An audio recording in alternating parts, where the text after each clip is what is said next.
Senator De La Rosa nanawagan sa COMELEC na ipagbawal ang pag-aabot ng mga politiko ng ayuda sa loob ng campaign period.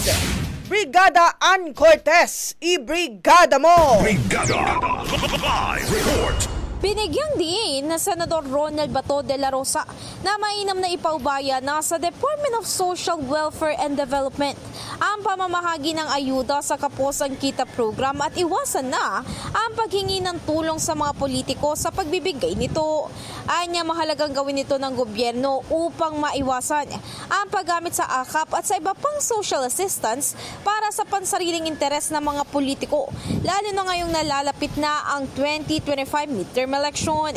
Paglilinaw niya, hindi siya tuto sa pagbibigay ng ayuda sa publiko. Pero para umano sa kanya ay tila ginagamit na ng Kamara ang perang ito para sa kanilang interes. Nanawagan naman ng senador sa Commission on Elections na ipagbawal ang ganitong pamamahagi sa loob ng campaign period. Samantala, iginit din ng senador na wala siyang nakikitang problema kung sakali mang hindi bigyan ang kanyang opisina ng pondo ng AKAP sa ilalim nga ng 2025 national budget.